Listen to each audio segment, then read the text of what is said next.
Hi there, this is Dan Munch from the Clubhouse group. And have you ever thought about living in Old Strathcona?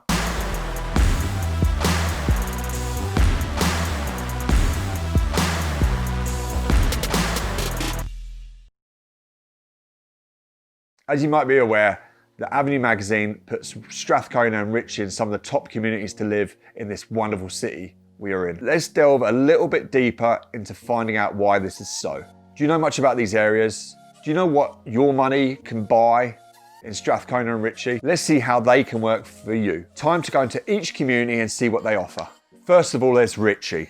And for the last 12 months of sales of single family detached homes, we've seen the average days on market being just 54. This shows that Ritchie is really popular on average than other communities in Edmonton. And Ritchie really is the icing district with a multitude of amazing sweet offerings. We have donut party, kind ice cream, and not forgetting the Duchess Bakery. So if you're spoilt for cakes, just try them all. There is Pharaoh Sandwiches as well, which also offers donuts and sweet goods, but they really are known for their amazing sandwiches. If you're all about the meat, there's Acme Meats, which is stationed in the Ritchie market, which also has Transcend for your coffee. A little place called Beera, which, let me add, always comes within the top 100 restaurants depending on where you look in Canada. That doesn't do a bad beer either. In the Ritchie strip mall, there is a number of different retail and commerce, including a Medi Centre, Blue Chair Diner if you want to get some good breakfast, lunch, live music, as well as Ritchie Foods for your convenience. There are 3 schools in Ritchie. We have the Mill Creek Escuela. This is one of the 2 Spanish schools, or Spanish immersion schools within Ritchie.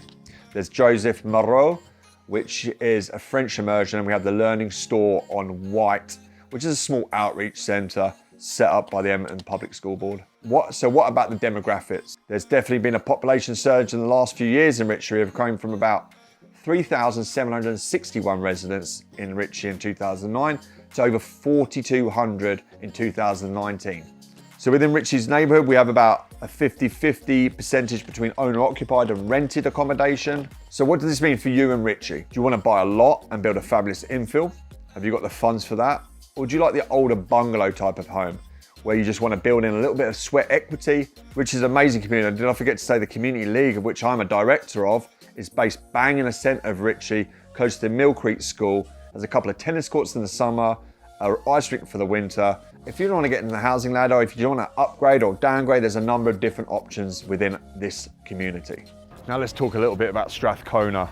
As we stand outside the old Strathcona Farmers Market, we really do get a sense of how historic this community is, of which was its own city until 1914, where it amalgamated with the city of Edmonton, and now we know it as Old Strathcona, and we stand directly in the middle of the community of Strathcona, where the residents enjoy close links to the U of A, the LRT. We have the River Valley here, and if you're hard pushed for restaurants to enjoy in Strathcona, you really aren't looking hard enough, as we have close to 100 restaurants. With Boxer, need an honourable mention.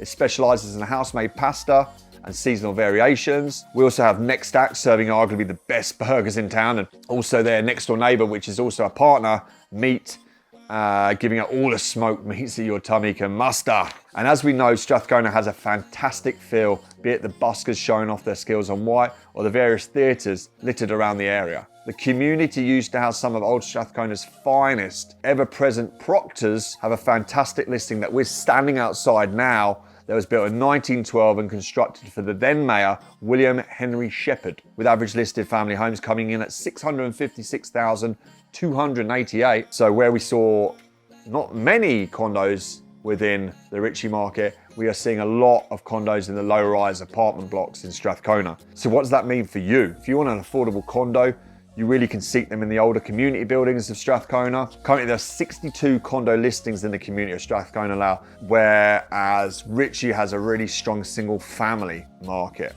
So if you want to be near schools, there are a lot of schools that will be sure to your liking. We have King Edward, we have the neighbouring Queen Alexandra with a number of schools, Garneau, and also Ritchie that we spoke about earlier in the video. Is it time for you to start looking in these communities and see how they're going to work? This is Dan Munch wrapping up for Clubhouse Group, and if you want more details, you can email me at munch@clubhousegroup.ca, or if you want to get me on the phone, you can call on 780-222-2513. I will definitely be seeing you all soon.